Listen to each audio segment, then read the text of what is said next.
Eto lumagpas sa mata ko ito, eh, 'no? Nung ibinalita ho ito mga kababayan, 14 ng Hunyo. Eto, nasaan ba 'yun? Ayan, ayan. May ban pa pala yung Senado sa Kongreso. Kasi po 'di ba mga bossing, yung impeachment po ay ibinalik ng Senado sa Kongreso, mga kababayan. Ibinalik ng Kongreso sa Senado. Ulit. Ibinalik ng Senado sa Kongreso sa kadahilanan na gusto nilang magtanong. Ano po? Sabi ngayon ng Senado, House faces. Sabi po dito sa balita na to, House faces Senate contempt if impeachment order ignore yung pagkakabalik. Mukhang sabi naman ng Senado na kapag ibinalik namin to or whatever, kung ano man yung gusto nilang gawin, di parang sinabi na namin tama yung ginagawa nila. 'Di ba? Kasi po halatang-halata ng sambayan ng Pilipino, mga bossing, yung estilo ng Senado ho natin, mga kababayan, hindi ko nila lahat. Meron 5 na tumitindig po para sa konstitusyon ng bayang Pilipinas. Pero 18, ano po sabi ng mga eksperto? Tayo po, ano po pagkakaintindi natin? Walang nakasulat na dismiss, walang nakasulat na remand. Ang nakasulat doon ay kabaliktaran po lahat ng ginagawa ng Senado. Yung sinasabi doon na agad-agad, wala. Binabaliwala po ng Senado. Tinanong isang beses si Chis Escudero, sir, ang nakasulat po dyan, forthwith, shall forthwith. No, ano po masasabi nyo doon?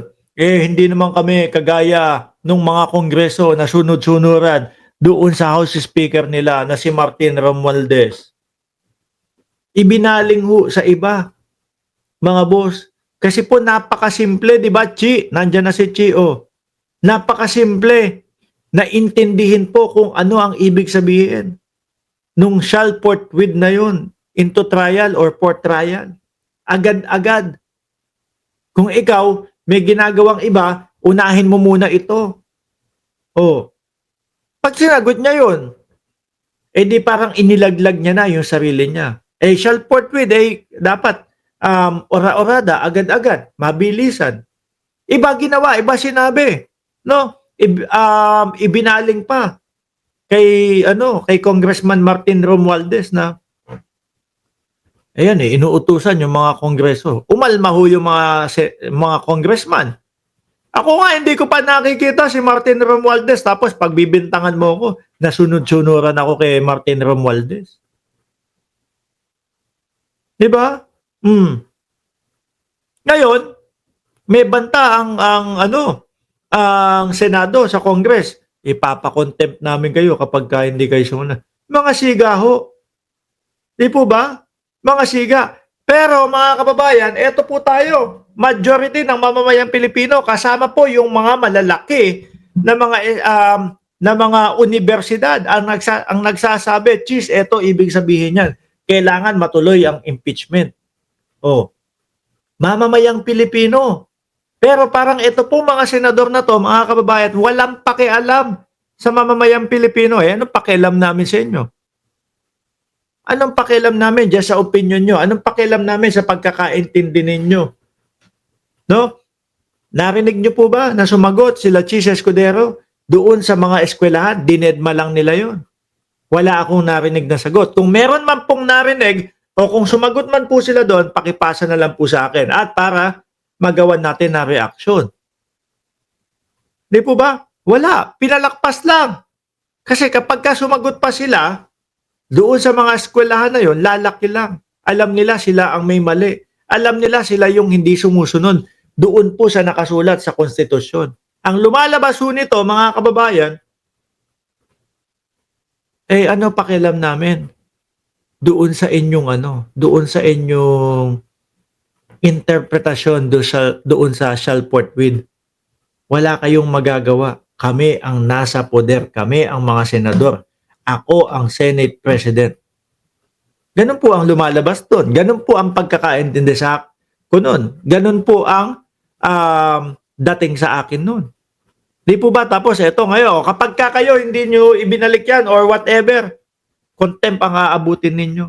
Samantalang mga bossing, sa umpisa pa lang, sila na po yung hindi sumunod sa konstitusyon. Di po ba? Yung petsa, yung araw, yung kalendaryo, mga bossing, petsa, araw, kalendaryo, mga kababayan, na ano po, na alam natin at ramdam natin na talagang iniuudlot nila. Una, ang estilo, 4 na buwan. Tapos, nung malapit na yung June 2, inusog na naman. May panibagong dahilan. Yung malapit na yung June 11, remand naman. Ibinalik naman para mas matagal na oras naman daw po. No?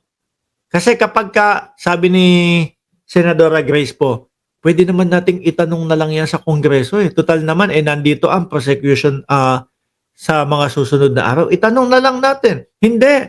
Ibalik natin para mas madaming proseso. Para mas mahaba. Maudlot na naman. Pagdating, nung bago mag-atrenta, pwedeng sabihin na, wala na po, hindi pwedeng tumawid. Tingnan mo, naubusan na tayo ng panahon kasi hindi binalik agad ng Kongreso. Naubusan na tayong panahon, hindi pwedeng tumawid from 19th Congress papunta sa 20th Congress. Nako.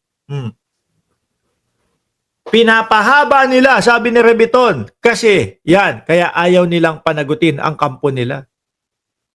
O di po ba? Baka kasi walang depensa. Nakikita nila walang depensa. Mahirap idepensa, kaya hanggat maaari, ay pigilan natin, udlutin natin ng udlutin ito. Naku, sana si Tito Soto ang maging Senate President. Ano, mga kababayan? Sana si Tito Soto ang maging Senate President, mga bossing. Kaso mukhang malabo po. Mukhang sadyang napakalakas po nung puwersa ni Chis Escudero. No? Nasusunod yung gusto ng Duterte Block eh. Stay natin si Chis dito. No? Iboto natin si Chis Escudero. Yan ang gusto natin eh, yung maudlot. Yan ang gusto natin na hindi matuloy yung impeachment. Since nangyayari kay Chis Escudero, iboto natin. Chis, gusto mo yung boto namin? Stay ka lang dyan. Tuloy-tuloy ka lang dyan. Mukhang malabo po yung Tito Soto. Di ba? Sabi ni Jaime, pinapaasa lang ni Kopma si Digongyo para pagkakwartahan. Tuso versus tuso. Sabi ni Jaime. Sabi ni Mama Lou Vlogs, meron kinalaman niyang 18 senador. Kaya nililigtas nila si BP Sara. Pwede din po yun. No? Baka takot sa kanilang mga sariling multo.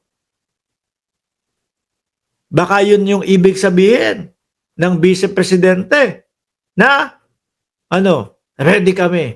Gusto ko ng bloodbath. Pwedeng physical, nadadanak ang dugo, or pwedeng damay-damay tayo dito. Damay-damay tayo dito. No? Ilaglag nyo ko, damay-damay tayo dito. Magkakalaglagan tayo. Pwedeng ganun, no? Mga kababayan, di ba?